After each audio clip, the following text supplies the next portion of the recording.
Tonight, we are going to witness the most anticipated match in critical race theory history. In this corner, we have the tag team combination of Ian Hanny Lopez, a law professor at the University of California, Berkeley, partnering with UCLA professor Kimberly Crenshaw, New York Times opinion columnist Michelle Goldberg, and the entire staff of the New York Times. And in this corner, we have the director of the Discovery Institute Center on Wealth and Poverty, contributing editor of City Journal, and the heavyweight champion of the world, Christopher Rufo.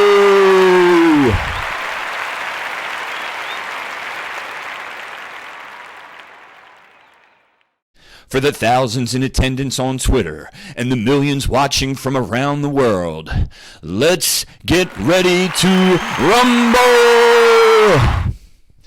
All right, so the reality of the situation is there's not going to be a debate.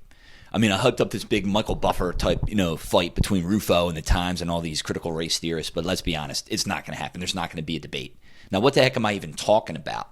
All right, so what I'm talking about here is the fact that yesterday, the New York Times, or a New York Times columnist named Michelle Goldberg, she wrote this article in the Times called "The Campaign to Cancel Wokeness, How the Right is Trying to Censor Critical Race Theory." This appeared in the New York Times yesterday, and it mentions Rufo in a couple paragraphs by name. Basically calls out Rufo and says, the reason why Rufo's, pushing this campaign to censor critical race theory is because Rufo's afraid to debate, because conservatives are afraid to debate. Conservatives have to cancel critical race theory because conservatives are the ones that are afraid to have the debate.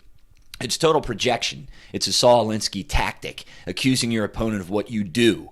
Okay, so that's pretty much what's going on here in this New York Times article. They're accusing Rufo of being afraid to debate and all the conservatives who are pushing back against critical race theory. So how did Rufo respond? Well, yesterday on Twitter, he put out this tweet. It's a great tweet, and it says, "Today, the New York Times claimed that I want to ban critical race theory because I am afraid to debate it.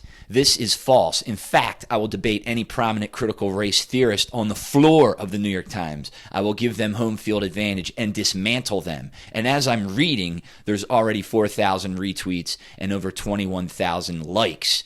Okay, so Rufo really called them out on this. And then there's another part to this thread where Rufo says, "I give the New York Times and the professors of critical race theory, including those quotes in the article, 5 days, 5 calendar days to accept this challenge. If they do not, we'll know who is afraid to debate and who uses it as an excuse to shelter their ideas from public criticism." Well, I can tell you right now, and I'm sure everybody out there knows, there's not going to be a debate, okay? This big rumble that we could have, how great would that be? How great would that be if we could have this real kind of rumble on the figurative rumble on the floor of the New York Times between Christopher Rufo and these others. It's like Tiger Woods versus the field. It's Christopher Rufo versus the Times and all these other critical race theorists. He'd wipe up the floor with them. And the reason why is because these people don't even understand what debate is.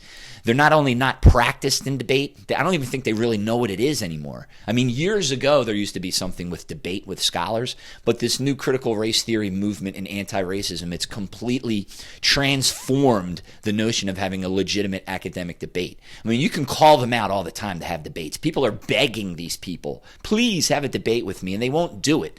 Like Ibram X. Kendi, for example. How many times have you seen Ibram X. Kendi debate his own ideas at the center of how to be an anti-racist? How many times have you seen him debate these ideas? Okay, you can go on Twitter, you can search this up. You can go into YouTube or Google and you can search and you can look for debates with Ibram X. Kendi. And guess how many you're going to find? 0. You know why? Because Kendi doesn't debate. You know what Kendi does? He lectures you. That's what Kendi does. Now, you'll find dozens and dozens and dozens of lectures from Kendi about how if you don't agree with him, you're a racist. But you will not find any debates with him present debating someone else. For example, Coleman Hughes, an African-American writer, he basically invited, very politely, he invited Ibram X. Kendi to a debate Coleman Hughes did on his own podcast a while ago. Of course, Kendi did not respond. Kendi did not debate Coleman Hughes. John McWhorter, another African-American scholar and professor at Columbia, along with Glenn Lowry, who's a professor at Brown University, they've called out Kendi multiple times and offered basically suggested that they would debate him and his ideas. Of course, Kendi doesn't show up. He doesn't debate. He doesn't do it because Kendi doesn't want to debate. That's not what critical race theory is about. That's not what anti-racism is about. And so, and by the way, while we're on Professor Kendi, I want to slip something in here because he called me a racist. He called me a racist online.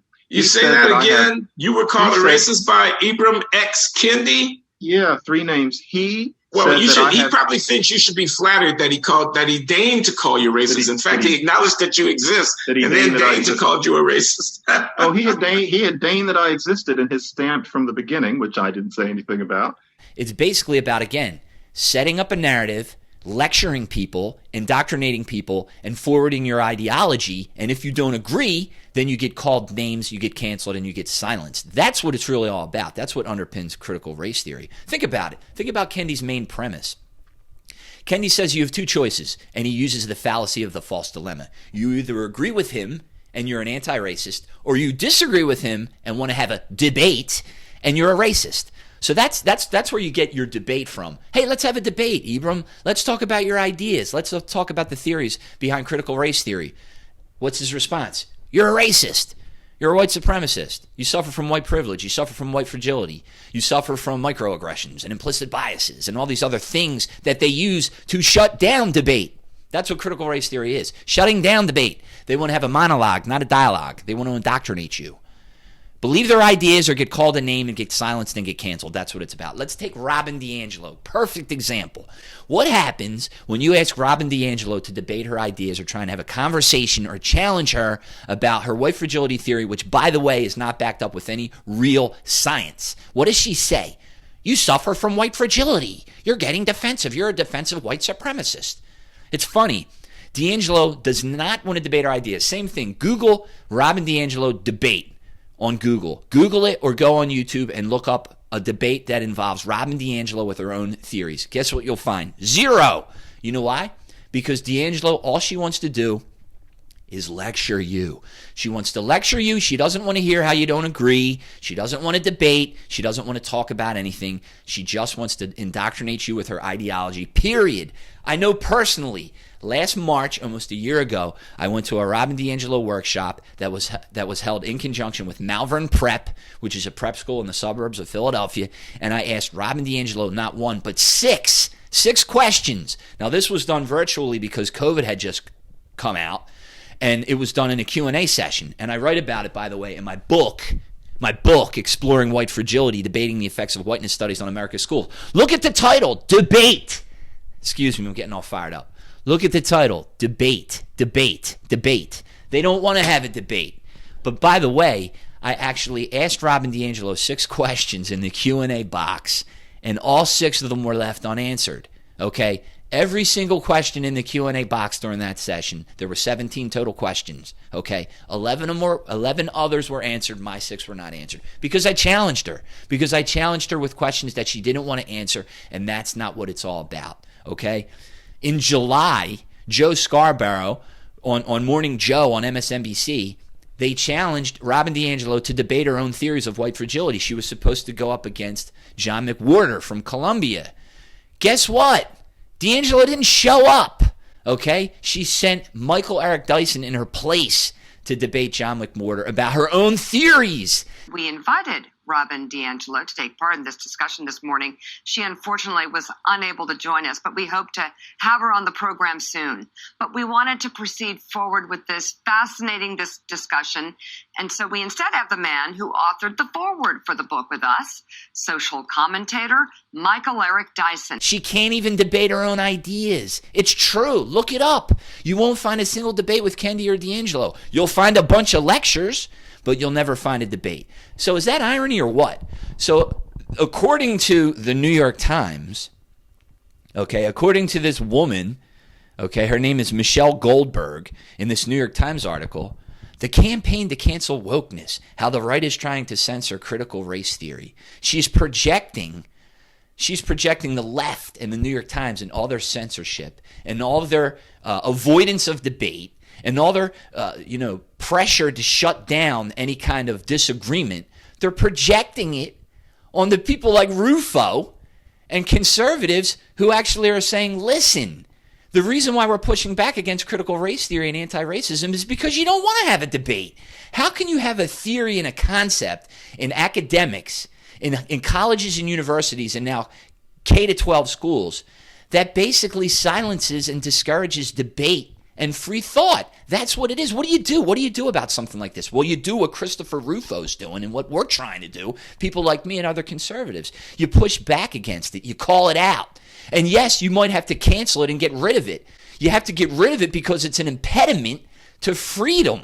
Okay? Why are you trying to cancel culture? We're trying to cancel culture so we can have a conversation about things. All right? It's like the classic Buddhist idea of trying to transcend your small mind. How do you become enlightened when it comes to Buddhism? You become enlightened by transcending your small monkey mind, your chatter mind, and getting to your big mind or your Buddha nature, right? And they call it using a thorn to remove a thorn and then throw them both away. If you have a thorn in your finger, sometimes you can take another thorn, use it to take out the thorn, and then you take both the thorns and you throw them both away. You've transcended it. That's what exactly Rufo's talking about and what Trump was trying to do when you're trying to push back against critical race theory. It's the thorn.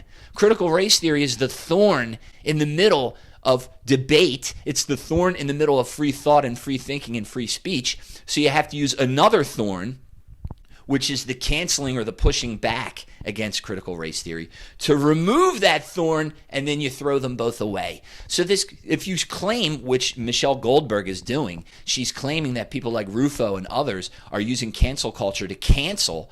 Well, in this certain case, you're just using this to push back against something that is suppressing free thought, free speech, and free ideas, which is critical race theory, which does not want to have a debate about anything. They just want to indoctrinate you. They just want to have a monologue. Okay? So that's what I'm talking about. So basically, this New York Times article, which mentions Rufo and goes into all this projection and basically accuses their opponents of what they're doing, is nonsense. And you know what? Rufo called them out. He's given them 5 days. 5 days to respond. 5 days to have a debate. Guess what? I'm going to make a prediction. I'm going to make a prediction that the New York Times and Michelle Goldberg and Ian Haney Lopez and Kimberly Crenshaw and all the others, I bet you they don't show up. I bet you they do not respond. And I bet you they do not debate Rufo. You know why? Because Rufo's right. Critical race theory needs to be pushed back against. Critical race theory needs to be gotten out of the way. It's a thorn in the side of free thought, free speech, and free thinking, and we got to get rid of it.